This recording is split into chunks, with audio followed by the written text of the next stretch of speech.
Good morning, students. Today we are gonna discuss cost in F&B control unit 1.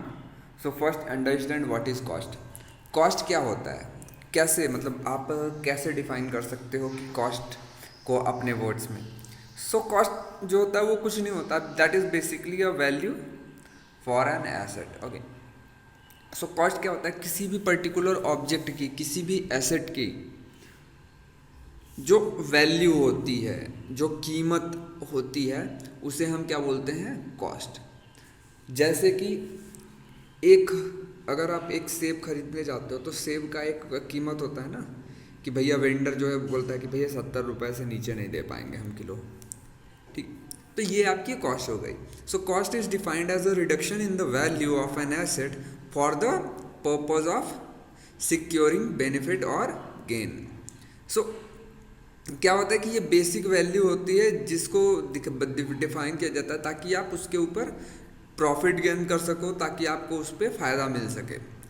और in food and beverage service terms it means the price of the goods and services when goods are consumed and services are render. So F&B में क्या होता है कि ये जो price होता है, मतलब इस टर्म का मतलब, कॉस्ट का मतलब होता है कि जो आप सर्विस और जो आप खाना प्रोवाइड कर रहे हो, एक तो खाना जो बन रहा है और दूसरा जो आप सर्विस प्रोवाइड कर रहे हो, वो costing is defined as the ascertainment of a cost relating to the suitable unit of output. Okay. So costing को डिफाइन किया गया है एक सुटेबल यूनिट के आउटपुट के जरिए. जैसे कि अगर आप एक मैं एक एग्जांपल देता हूँ. अगर आप एक बटर चिकन जो है ढाबा पे खरीदते हो, वो आपको कॉस्ट करता है 200 रुपये से 300 रुपये. लेकिन वही एक बटर चिकन अगर आप किसी भी 5 स्टार होटल या किसी भी लग्जरी रेस्टोरेंट में करते हो, फाइन डाइनिंग रेस्टोरेंट में करते हो, so that is cost near about 1000 to 1200 rupee. Why? Because in dhaba there is a one person who is, वहाँ पे सिर्फ सर्विस के लिए एक ही बंदा होता है, वही खाना बनाता है, वही ले आके आपको सर्व कर देता है, या ज़्यादा से ज़्यादा 2 बंदे होते हैं. But in hotel you are getting full facility, like आपको बाकायदा प्रॉपर सर्विस मिलती है, प्रॉपर जो मतलब जो आपसे प्राइस लिया जाता है उसको पूरा यूटिलाइज करवा देते हैं. Okay. So classification. So cost is classified into two parts: fixed cost and variable cost. अब हम बात करें fix cost, variable cost and semi variable cost. So सबसे पहले हम बात करते हैं फिक्स कॉस्ट क्या होती है. फिक्स कॉस्ट एक ऐसी कॉस्ट होती है जो कभी भी चेंज नहीं हो सकती. ओके. जैसे आपका, अगर मैं टर्म को बात करूँ F&B में, सो आपका लेबर कॉस्ट हो गया, आपके रेंट्स हो गए, आपके इंश्योरेंस हो गए, ये फिक्स कॉस्ट होता है, ये आपके चेंज नहीं होंगे. ठीक है, ये आपके चेंज नहीं होंगे. भाई सैलरी आपको देना ही पड़ेगा, सैलरी किसी की चेंज होती नहीं. हाँ, अगर छुट्टी मार ली तो वो कट भले सकता है, बट सैलरी किसी की चेंज नहीं हो सकती. Okay. So these cost remain unaffected, मतलब इनको कुछ भी करके हम इनको फ्लक्चुएट नहीं कर सकते, ये चेंज नहीं होगा.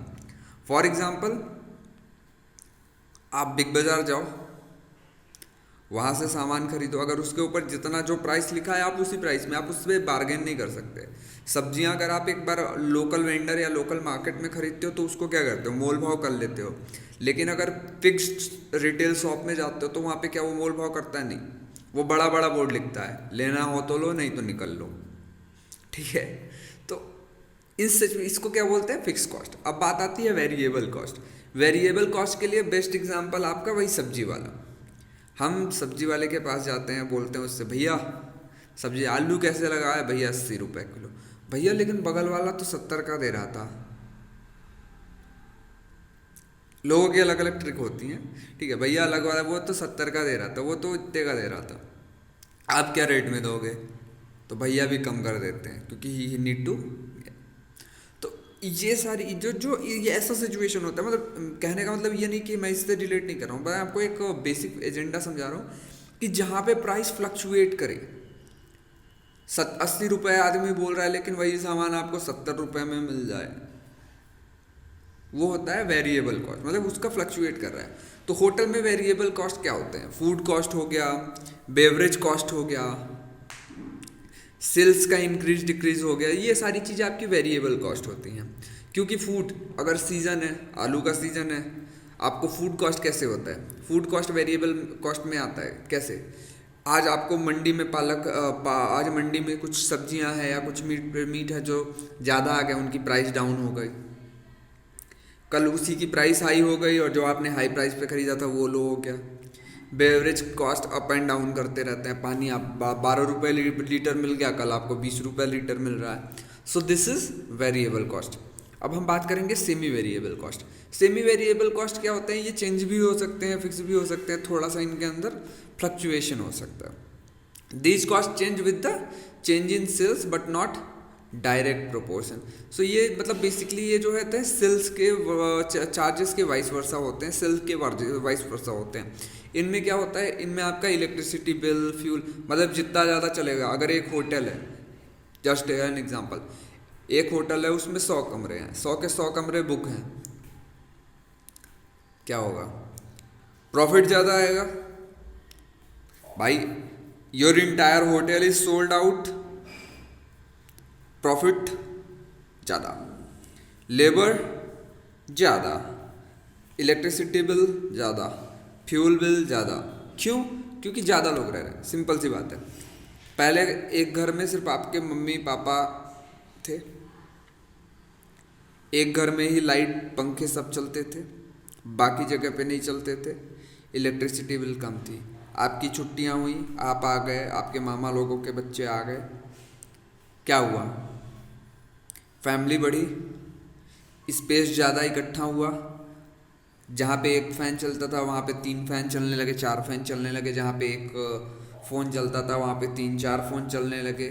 वर्कलोड भी बढ़ गया। जहाँ पे 1 किलो खाना लगता था वहाँ पे 5 किलो लगने लगा। सो क्या हुआ?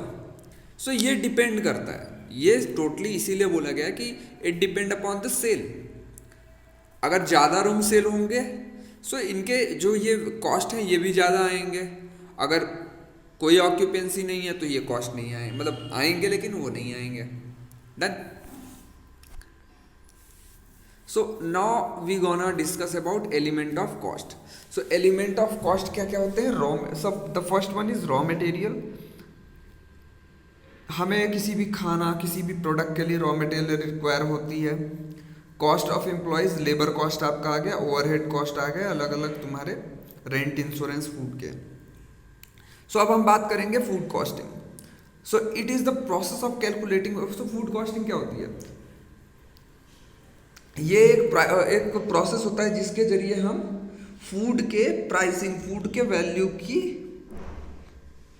वैल्यू को डिसाइड करते हैं। Calculating the food cost to ensure that the cost are neither more और neither less than out to be. So basically food costing क्या होता है कि हम अपने पर्टिकुलर खाने, पर्टिकुलर रेसिपी की प्राइसिंग करते हैं ताकि वो बहुत ज़्यादा हाई कॉस्ट ना पे जाए और बहुत ज़्यादा लो कॉस्ट ना जाए। तो जो बेसिकली हमारी फूड कॉस्टिंग होती है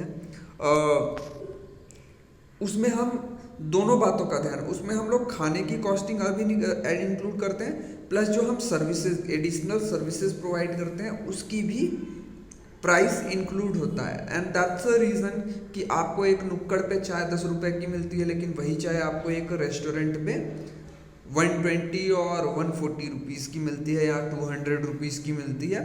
दैट्स अ रीज़न, क्योंकि चाय, दूध तो वही यूज़ होता है, चाय की पत्तियाँ भी वही यूज़ होती हैं, but why we charge more? We charge more for the services that we provide. Okay, क्योंकि भाई अगर हम सिर्फ खाने की कॉस्ट लगा के अगर आपको देने लग गए तो हमारा लेबर कॉस्ट कहाँ से आएगा? अगर आपका लेबर कॉस्ट नहीं आएगा तो आपको सैलरी कहाँ से मिलेगी? भाई अगर आप सर्विस प्रोवाइड कर रहे हो तो आपका भी कुछ चार्ज होता है ना। सो दिस इज द दैट। तो अगर आप होटल ज्वाइन करोगे सो आपसे लोग पूछेंगे भी कि यार ये बाहर तो 10 रुपए की मिल रही है, आपको यहाँ पे इतने की क्यों दे रहे हो? सो आपको वहाँ पे उनको आंसर करना होगा कि sir this is not the charges for only your food but it is also the charges of your services that you rendered over here. ठीक है।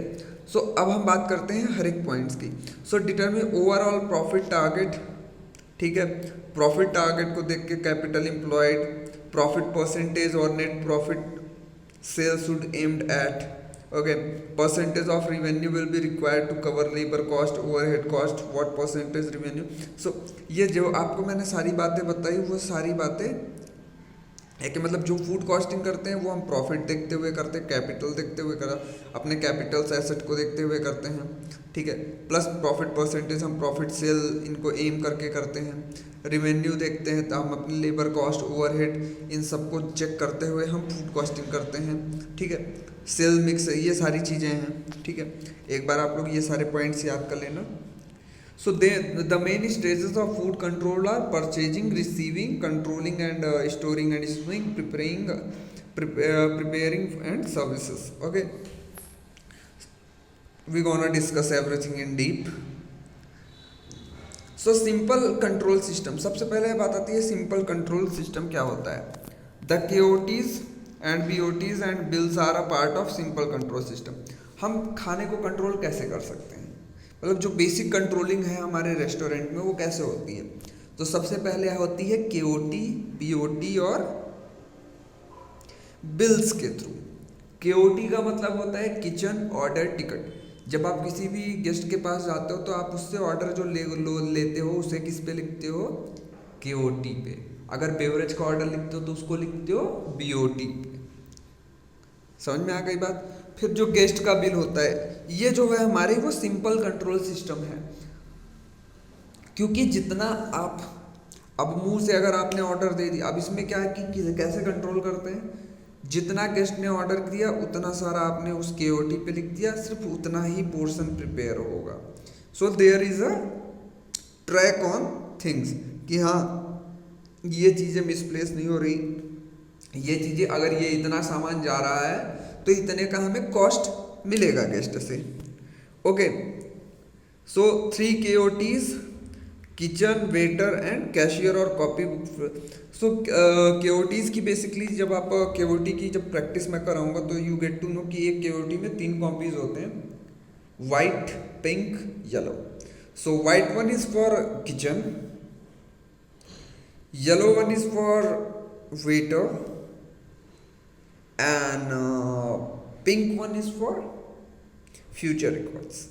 So ये मतलब तीन ही कलर होते हैं बेसिकली, और अलग अलग कलर भी मोस्ट प्रोबेबली आ सकते हैं क्योंकि some time yellow and little sky blue type का होता है।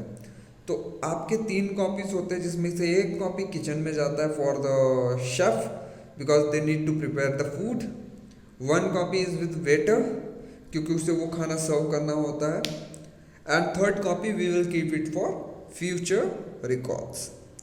बिल्स की 2 कॉपी होती हैं, एक कॉपी गेस्ट लेके जाता है and second copy is attached with the KOT which goes to accounts department. So दूसरा जो हमारे पास कॉपी होता है KOT का बिल का, वो जो है KOT से अटैच करके, but right now we are not attaching with the KOT until unless if there is something voided, तो वो हम डेली बेसिस ये जो है अकाउंट्स डिपार्टमेंट को जाता है to track all the transactions कि हाँ ये सारी चीज़ें सही से, to control on the things. Reason for high food cost, purchasing of raw material at a higher price, no standard portion control. Okay, so portion control is very important. अगर आपका so basically there is a sizes that is divided for everything. If there is something starter so there size like अगर कोई आपका nonveg preparation का starter है तो वो 150 से 180 ग्राम के बीच का होना चाहिए। If suppose there is a lamb rack और this kind of thing so that will be 180, और अगर मेन कोर्स आइटम है so that will be 250, 250 gram के करीब होना चाहिए एक मेन कोर्स में। सो ये वेट होता है किसी भी नॉनवेज प्रिपरेशन का पोर्शन साइज का जो ओवरऑल फॉलो होता है, ठीक है।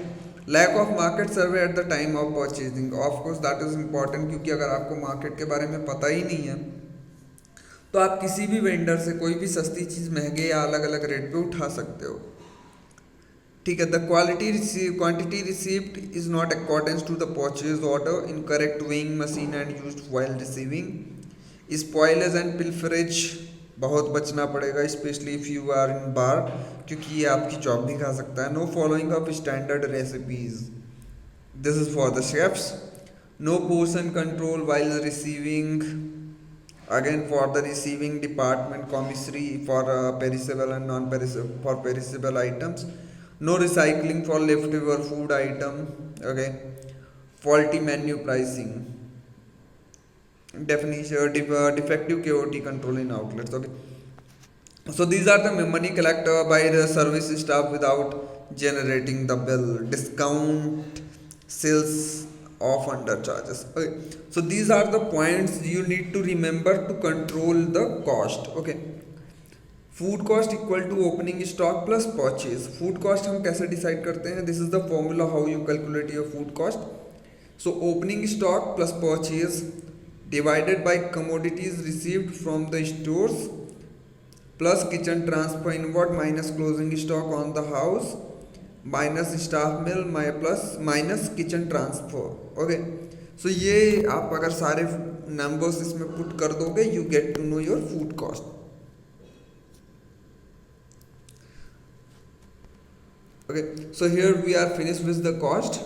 Now we are gonna move on. So हम अब बात करेंगे कॉस्ट कंट्रोल की. ठीक है.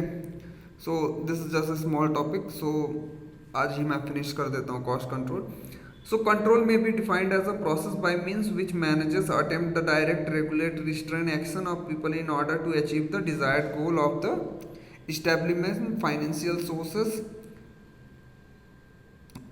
preservations of sound and environment. Okay. So steps in stabilize of standard. पहला एक स्टैंडर्ड बनाना, measuring performance time to time measure करना and taking corrective actions. So these are the three main steps to cost control. Okay.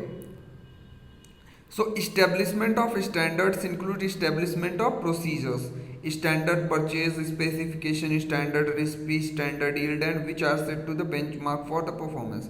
So establishment, जो standard की establishment होती है वो basically एक प्रोसीजर होता है जिसमें हम एक हर एक चीज़ का एक मेजर, एक स्केल तैयार करते हैं कि हाँ अगर हम कोई चीज़ कर रहे हैं तो वो ऐसे ही होनी चाहिए. वो परचेज, जैसे परचेज में एक स्पेसिफिकेशन, अगर आप कोई सामान रिसीव कर रहे हो तो वो ऐसे रहना चाहिए. जैसे पेरिसेबल आइटम है तो वो फ्रेश होना चाहिए, उसको एटलीस्ट आप 1-2 दिन स्टोर कर सको, या बहुत ज़्यादा ऐसा मतलब रॉ नहीं होना चाहिए या बहुत ज़्यादा पका हुआ नहीं होना चाहिए. ठीक है. एक स्पेसिफिकेशन होता है हर एक प्रोडक्ट का. स्टैंडर्ड रेसिपी, कोई भी अगर आप प्रिपरेशन कर रहे हैं, फूड प्रिपेयर हो रहा है तो उसका स्टैंडर्ड रेसिपी फॉलो करना. ऐसा नहीं है, मतलब स्टैंडर्ड रेसिपी से एक फिक्स क्वांटिटी का आइडिया होता है कि हाँ अगर इसमें 180 ग्राम ये चीज़ जा रही है सो इट मीन्स 180 ग्राम ही जाएगी. अगर स्टैंडर्ड रेसिपी नहीं फॉलो हो तो क्या होता है? स्टैंडर्ड रेसिपी नहीं फॉलो होगी तो सपोज अगर किसी भी प्रोडक्ट में, फॉर एग्जांपल अगर मिक्स वेज में जो वेजिटेबल्स का एक रेशियो है कि हाँ भाई 1 पोर्शन में जो है वो 50 grams of carrot, 50 grams of bean, 50 grams of potatoes, 50 grams of peas and 50 grams of cauliflower जाएंगे. ओके. अब उसमें क्या है कि आपने एक्सेस कैरेट डाल दी. सो कहीं ना कहीं जो आपका एक सिस्टम है वो सिस्टम कहीं ना कहीं ब्रेक हुआ. और उस सिस्टम के ब्रेक होने से पहला जो सबसे बिगेस्ट प्रॉब्लम क्या आती है, अगर आप स्टैंडर्ड रेसिपी नहीं फॉलो करते हो तो हर एक जो इतने भी शेफ हैं वो अलग अलग तरीके से सेम खाना अलग अलग तरीके से बनाएंगे. सो कहीं ना कहीं जो आपके खाने का क्वालिटी है वो ख़राब होगा, because every time the guest get to taste different, same food but different taste. Okay. So कहीं ना कहीं आपका रेसिपी ख़राब होगा, वो टेस्ट नहीं मिलेगा, लोगों को समझ में नहीं आएगा. तो उससे the best way is to stuck on the standard recipe. So at least जो भी चीज़ें आप बनाओगे वो परफेक्ट रहेंगी और हर एक के लिए इक्वल रहेंगी. Got my point? Standard yield. Okay. So measuring performance is done against the set standard, variance is checked, find how closely standard are being followed. So हम लोग एक स्टैंडर्ड बनाते हैं हर एक चीज़ का, उसको टाइम टू टाइम मेजर करते रहते हैं ताकि अगर कहीं पे कोई प्रॉब्लम आ रही है so we can take corrective actions. So ideal is equal to actual plus variance plus minus variance. Variance should be within the set parameters. Tolerable limit. Corrective actions are taken when the variance is beyond tolerate limit, which may include establishment of standard if required. Okay.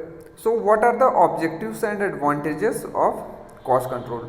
To ascertain the profitability for of each revenue producing department, to reveal the possible sources of economy, absolutely, to facilitate the optimum and better utilization of resources,